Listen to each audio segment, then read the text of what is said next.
Alexis Garth, a 26-year-old Alabama woman, was shot to death on New Year's Day 2023 near the 22,000 block of Oakdale Ridge Lane in Athens, Alabama. Officials said that she was the victim of a domestic violence shooting and was allegedly killed by her boyfriend Kieran Yarbrough. Officials said they found the woman bleeding to death in the driveway of her Athens home. Her family members alleged that Yarbrough shot her 5 times following a domestic dispute. Alexis Garth was a mother to 2 daughters aged 3 years and 8 months. She reportedly died while trying to shield her 3-year-old from the shooting, who later hid under a car in the driveway. Family members also claimed that the shooting happened while Alexis attempted to leave the abusive relationship.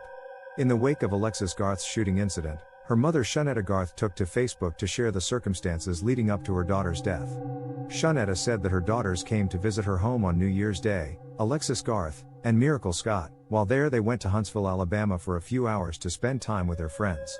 Shortly after they returned back from Huntsville, Yarbrough showed up at Shawnetta's house to trail Alexis back to their home. After they left, Miracle and a few family members decided to go to the gas station when Miracle noticed she left her keys in Alexis' car. So Alexis came to meet Miracle at the gas station and returned her keys before going home. A short time later, Miracle received a call from Alexis telling her Yarbrough was getting abusive again. On the phone, Alexis Garth was crying and asking him to get away from her with the gun when the phone hung up. Miracle ran and told her mother. While Miracle was explaining the situation to her mother, Alexis called back and was put on speaker. Yarbrough's voice was heard on the phone saying, "I'm going to kill her," referring to her child, "then I'm going to kill you, and then kill myself."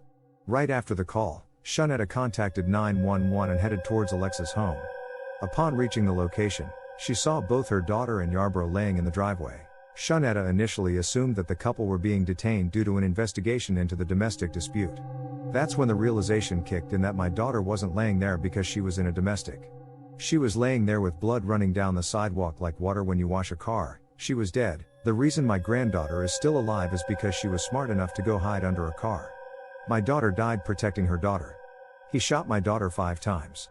Shawnetta also mentioned that officers told her Yarbrough shot Alexis Garth as they were pulling up. He laid himself on the ground, pushed the gun over and said he surrendered. Brock Suggs, a man who was house sitting in the home next to Alexis' house at the time of the shooting, also opened up about the incident. Snuggs says, "I heard the dogs barking about 4 o'clock in the morning, so I thought they might have wanted to go out, but they ran straight to the front door. So I poked my head out and I just heard some people saying, 'Get behind the car, get behind the car,' so I shut the door and locked it." Suggs added that he saw Alexis Garth's body while standing outside and saw Yarbrough being arrested. "When I stood outside, there was a body laying on the ground and they were taking away a guy in handcuffs and the grandmother was out there. She was screaming and yelling. She was pretty distraught. Which I can understand. And then they kind of taped everything off until 9 or 10 this morning." Miracle Scott further revealed that her sister was dating Yarbrough for a little over a year when their relationship turned abusive. She claimed that Alexis even planned to leave her boyfriend in the next few weeks. "We didn't think it would get to this point, because she had plans to leave in the next few weeks. She tried to leave him, and he wouldn't let her. She was a light, very family-oriented, and a great friend. You could talk to her about anything. She could light up a room by just walking in it.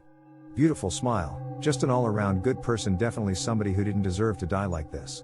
Scott also said that the family hopes to get justice for Alexis Garth and spread awareness amongst more people so that this doesn't happen to anyone else.